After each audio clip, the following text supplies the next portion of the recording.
Twongeye kubasuhuza abakurikiye Umuringa TV nk'uko twari twabibemereye ko tuzajya tubagezaho ibiganiro bijyanye n'ubuzima, kandi tukaba twarakoranye ikiganiro cya mbere ku ndwara y'umuvuduko w'amaraso. Tugarutse uyu munsi kugira ngo tubagezeho igice cya kabiri cy'indwara y'umuvuduko w'amaraso. Tukaba twifuza ko abatarakoze subscribe uyu munsi ari umunsi wo kugira ngo bayikore, ndetse mukore na share kugira ngo mubashe gusangiza inshuti n'abavandimwe ku biganiro by'ubuzima, ndetse byaba byiza mutaye komenti kugira ngo tujye tubasha kubategurira neza ibiganiro by'ubuzima. Kandi tukaba twifuza ko n'uwaba afite ikibazo yakitubaza kugira ngo tubashe gushakira hamwe igisubizo.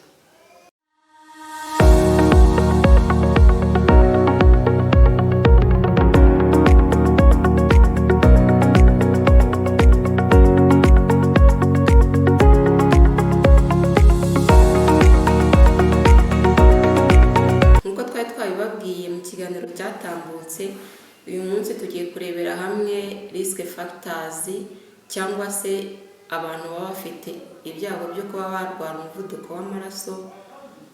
Uyu munsi rero turahera ku imyaka umuntu afite, uko agenda akura bimuha ibyago byo kuba yarwara uwo muvuduko w'amaraso. Duhereye ku bagabo, guhera ku bantu bafite imyaka 45 ku bagabo na 65 ku bagore baba bashobora kurwara umuvuduko w'amaraso. Ahangaha ni igihe mu myaka yabanje baba batarabashije kuwirinda neza, baragiye bakoresha uburyo mu buzima bwabo, batabashije gukora siporo ihagije, banyweye inzoga, banyweye itabi. Abo ngabo muri iyo myaka baba bafite ibyago byo kuba barwara umuvuduko w'amaraso. Ikindi umuntu yavuga ku bantu bashobora kurwara umuvuduko w'amaraso ni ukuba uvuka ku babyeyi barwaye umuvuduko w'amaraso. Uba ufite ibyago byinshi byo kuba wawurwara. Ni ukuvuga ngo nuvuka ugasanga iwanyu barwaye umuvuduko w'amaraso, ndetse cyangwa se mu gisekuru cyanyu kuba ufite abavandimwe barwaye umuvuduko w'amaraso, aho ngaho biba bisanga nawe ujye ukoresha control, cyangwa se ujya kwipimisha umuvuduko w'amaraso hakiri kare kugira ngo umenye niba nawe utawurwaye, kuko ufite ibyago byinshi byo kuwurwara. Icyo gihe rero biragusaba kutarindira ya myaka tumaze kuvuga hejuru, ahubwo bisaba ku myaka yawe wenda nka 18 kujya wajya kwa muganga ukagufatira umuvuduko w'amaraso, cyane ko twavuze ko umuvuduko w'amaraso ushobora no kukwica ugutunguye utaramenya ko urwaye, kuko ari indwara ushobora kurwara ntugaragaze ikimenyetso na kimwe. Abandi bantu bashobora kwandura umuvuduko w'amaraso cyangwa kuwurwara ni abantu bakoresha itabi cyane. Mu itabi habamo uturemangingo tugenda tukangiza imiyoboro y'amaraso, bigatuma imiyoboro y'amaraso yiyegeranya, noneho amaraso akazajya anyuramo bigoranye, bikaba bitera ko umuntu agira umuvuduko w'amaraso. Birasaba rero kugira ngo umuntu abe yakirinda kunywa itabi hakiri kare, kugira ngo bizadufashe muri ya myaka kwigeramo nta kibazo dufite cyo kuba twarwara umuvuduko w'amaraso, cyangwa se no mu buzima busanzwe umuntu abeho ameze neza nta kintu yikanga ko yagira ubundi burwayi, cyane ko itabi atari umuvuduko w'amaraso gusa ritera, rigenda ritera indwara nyinshi zitandukanye, harimo na diabete, harimo no kuba umuntu yarwara mu myanya y'ubuhumekero, ndetse n'amakanseri. Ni byiza rero ko itabi twashishikariza abantu kurireka, nubwo bitoroshye ariko umuntu agenda arireka gahoro gahoro bikemera. Ikindi twavuga ku bijyanye n'umuvuduko w'amaraso ku bantu baba bashobora kuwurwara, ni abantu bakunze kurya umunyu mwinshi cyane mu biryo bya buri munsi. Iyo umuntu arya umunyu mwinshi bituma mu mubiri haza kujya habaho ikibazo cyo kuba amazi ari mu mubiri asigara, aho kugira ngo abashe gusohoka uko bikwiriye, ahubwo kubera wa munyu wabaye mwinshi mu mubiri bigasa naho umunyu wafashe y'amazi ntabashe gusohoka neza. Ubwo ni ukuvuga ngo y'amazi yagumye mu mubiri bituma n'imitsi iri kunyuramo amaraso ibangamirwa, bigatuma noneho amaraso azanyuramo abyigamye, bigatera kuba warwara umuvuduko w'amaraso. Ku bantu rero bakunze gukoresha umunyu cyane, twabashishikariza kujya barya umunyu uringaniye. Nubwo umubiri wacu ukeneye umunyu, ariko nanone bisanga umuntu awurye mu rugero rukwiye kugira ngo tubashe kugira ubuzima bwiza. Ahangaha rero turabashishikariza kujya murya umunyu uringaniye kandi noneho watetswe, atari umwe wongerewe mu biryo byamaze gushya. Ikindi twavuga ku bantu bashobora kurwara umuvuduko w'amaraso, nk'uko twari tumaze kuvuga ku by'umunyu, turavuga noneho kuba umuntu yabasha kurya ibiryo bibonekamo umunyungugu wa potasiyumu. Umunyungugu wa potasiyumu ufasha umubiri kuringaniza umunyu uri mu mubiri, kandi tumaze kubona ko umunyu nawe ushobora gutuma habaho kurwara umuvuduko w'amaraso.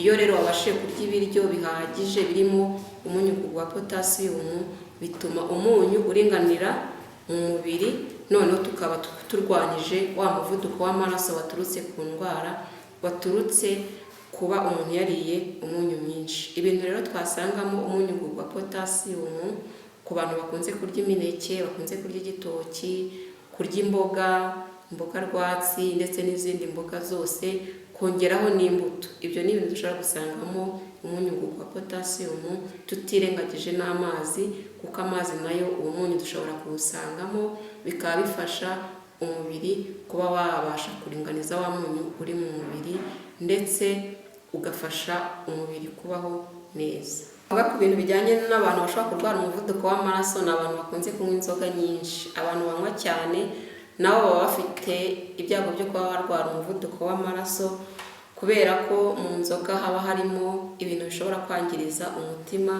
kandi umutima navuga ko ariyo moteri y'umubiri wacu, kuko niyo ipompa amaraso ajya mu mubiri. Igihe rero umutima wamaze kwangirika, gupompa amaraso ushobora gupompa menshi cyangwa se ugapompa makeya. Ibyo ngibyo nabyo tuvuge niba abaye makeya cyangwa abaye menshi, amaraso ubona umutima nawe uzakora cyane kugira ngo amaraso abashe kugera ahantu hose, bitere kuba umuntu yarwara umuvuduko w'amaraso. Ni byiza rero ko umuntu usanzwe anywa inzoga nyinshi, unywa cyane, yagenda bigabanya kugira ngo azagere no ku kigero cyo kuba yayireka burundu, kugira ngo abashe kubungabunga ubuzima neza.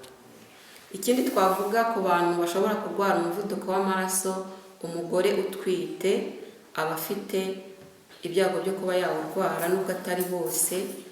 Ku mugore utwite kunda kugezaho ibyumweru 20 kuzamura, tuvuga ko yaba yarwaye umuvuduko w'amaraso iyo atarawusangana. Hari umuntu ushobora gutwita ariko asanzwe afite umuvuduko w'amaraso, awurwaye abizi cyangwa se yenda ari no ku miti. Hakaba n'utwita nta muvuduko w'amaraso yararwaye. Icyo gihe iyo awurwaye kubera ko atwite, tuvuga ko ari yawutewe no kuba atwite. Ku muntu rero wawurwaye atwite, nabwo ni ikintu tutavuga ngo wapfa no kugihunga, uretse ko iyo wabashije kubaho mu buzima bwo kwirinda umuvuduko w'amaraso hakiri kare, bituma n'igihe utwite ushobora kutawurwara. Ariko iyo wawurwaye utwite, tuvuga ko wawutewe n'uko utwite. Icyo gihe bisaba kukwitaho cyane ku buryo buhagije, kuko ufite ubuzima bw'abantu 2 cyangwa 3, kuko ushobora kuba utwite umwana umwe cyangwa utwite 2. Bisaba rero ngo tugukurikirane kwa muganga, tugufashe kubaho utwite kandi unarwaye umuvuduko w'amaraso, kandi ntibigire ingaruka ku buzima bwawe. Ikindi twavuga gishobora gutera umuvuduko w'amaraso ni indwara zidakira umuntu aba abana nayo. Tuvuge nk'umuntu urwaye impyiko, ari wa muntu uhora ku miti y'impyiko. Ushobora kuba urwaye impyiko zonyine, ariko kubera za mpyiko zawe zifite ibibazo, nabyo bikazagutera kurwara umuvuduko w'amaraso. Ntabwo ari impyiko zonyine, kuko ushobora no kuba urwaye na diyabete, nayo tuzayivugaho mu minsi iri imbere. Ariko na diyabete nayo iyo uyirwaye, ni indwara ishobora gutuma nanone ushobora kurwara umuvuduko w'amaraso. Ushobora kuba urwaye n'umutima, ukaba wari urwaye umutima wonyine ariko umuvuduko w'amaraso utarawuzamo, nabyo bikaba byagutera kurwara umuvuduko w'amaraso. Ikindi twavuga ku bintu byatuma umuntu arwara umuvuduko w'amaraso, harimo kuba umuntu ari munini cyane, abyibushye, kandi noneho adakunze gukora imirimo y'ingufu cyangwa se ngo akore na siporo. Iyo rero umuntu abyibushye cyane, nk'uko twagiye tubivuga mu kiganiro cyatambutse, bituma bya binure navuga ko bigize umubiri we bijya mu miyoboro y'amaraso, bigatuma imiyoboro y'amaraso yamera nk'iyifunze, bigatuma amaraso anyuramo abyigana, bikaba ari byo bishobora kumutera kurwara umuvuduko w'amaraso. Ahangaha rero ku bantu babyibushye cyane twabagira inama yo kujya bagerageza gukora siporo, kuba bakora imirimo yatuma umubiri wabo ukora cyane kugira ngo imiyoboro y'amaraso yabo yaguke, amaraso abashe gucamo neza atabyigana, kuko kunyuramo amaraso, kuba anyuramo abyigana nibyo bituma umuntu arwara umuvuduko w'amaraso. Ikindi cyari gisigaye kubabwira ku muvuduko w'amaraso ni uguhangayika gukabije cyangwa se ibyo twakwita stress mu rurimi rw'amahanga. Usanga abantu benshi barwara umuvuduko w'amaraso bitavuye mu muryango, bitavuye ku ndwara runaka arwaye, yewe no mu buzima busanzwe abasha kurya neza no kwifata neza akora siporo, ariko kubera ko afite umuhangayiko ukabije muri we ugasanga umuvuduko w'amaraso waramurenze. Ahangaha rero ikintu numva umuntu yakora, mu gihugu cyacu hagiye habamo amateka atandukanye ndetse no mu buzima busanzwe abantu bagenda bahura n'ibintu bibagoye bigatuma bahangayika cyane. Birasaba kugira ngo umuntu ufite imihangayiko ajye agerageza kwisuzumisha umuvuduko w'amaraso kenshi, kuko niba usanga bapfa batunguranye utamenya ikintu kimwishe kandi ari umuvuduko w'amaraso. Nkuko nabibabwiye mu gice cyatambutse, umuvuduko w'amaraso ni indwara ishobora kwica umuntu ataramenya ko anayirwaye, kuko ushobora kubana nayo ntugire ikimenyetso na kimwe ugaragaza. Ku bantu bafite stress rero cyangwa se bahangayitse, bafite ibintu bahangayitse runaka, twabashishikariza cyane kujya bagana ibigo nderabuzima bibegereye bakabafasha kubapima kugira ngo babashe kumenya uko bahagaze ku muvuduko, noneho muganga azajya abafasha n'uburyo ki bakitwara mu gihe bahuye n'ibibahangayitse. Nk'uko uyu munsi rero twari twababwiye ko tugiye kubategurira cyangwa se kubabwira ku bijyanye no kuba umuntu ashobora kurwara umuvuduko w'amaraso, tubonye ibintu byinshi bitandukanye, harimo kuba umuntu afite imyaka iri hejuru, uko umuntu agenda akura, harimo kuba waravutse mu muryango w'abantu barimo abarwaye umuvuduko w'amaraso, kuba uri munini ku kigero runaka kandi utabasha gukoresha umubiri wawe neza, kuba unywa inzoga, kuba urya umunyu mwinshi, kuba unywa itabi. Ibyo ni ibintu byinshi twagiye tubona bishobora gutuma umuntu arwara umuvuduko w'amaraso. Turifuza ko rero nk'uko twagiye tubibabwiramo rimwe na rimwe ko mwagerageza guhindura ubuzima mwari murimo, akaba ari nayo zingiro ryo ko umuntu yakirinda umuvuduko w'amaraso, ni ukuhindura ubuzima. Niba wanywaga inzoga nyinshi, niba wanywaga itabi cyane, niba waryaga umunyu mwinshi, ukabasha kugenda ubigabanya kugira ngo ubashe kwerekeza ku buzima buzima burimo kwirinda indwara y'umuvuduko w'amaraso. Ndetse nta nubwo ari umuvuduko w'amaraso gusa uba wirinze indwara nyinshi zitandukanye zirimo n'amakanseri.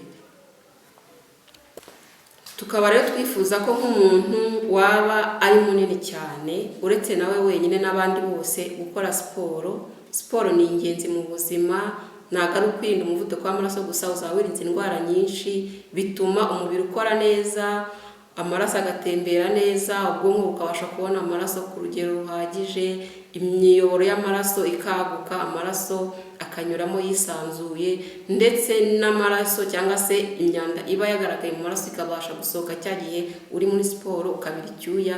Burya ni elema ziba zitari nziza mu mubiri ziba zirimo gusohoka.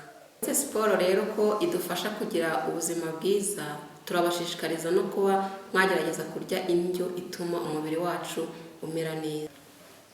Turabashimiye abakurikiye ikiganiro cy'uyu munsi ku bijyanye n'indwara y'umuvuduko w'amaraso, uburyo umuntu ashobora kuyirwara. Turabibashishikariza kuzakurikirana ibiganiro biri imbere by'ubuzima, nk'uko twabasezeranyije ko tuzajya tubagezaho ibiganiro bijyanye n'ubuzima, ku ndwara zitwugarije n'uburyo twazirinda. Ubutaha tuzabaganiriza ku ndwara ya diyabete. Turabashishikariza rero kuzaba muri maso kugira ngo rero muzabashe kubibona ku gihe. Turabibutsa gukora subscribe abatarayikora, ndetse mugerageze gusangiza inshuti zanyu n'abavandimwe, mubasharinga ibi biganiro. Komenti zanyu nazo turazifuza kugira ngo tubashe kurushaho kubinoza ibiganiro byacu. Nge mwakurikiranaga ni Uwabera Liberata, umuforomokazi ubagezaho ibiganiro ku bijyanye n'ubuzima, ariko hari n'abandi bazagenda badufasha kugira ngo tubashe kubagezaho ibiganiro byinshi bitandukanye ku buzima. Murakoze, nakagaruka.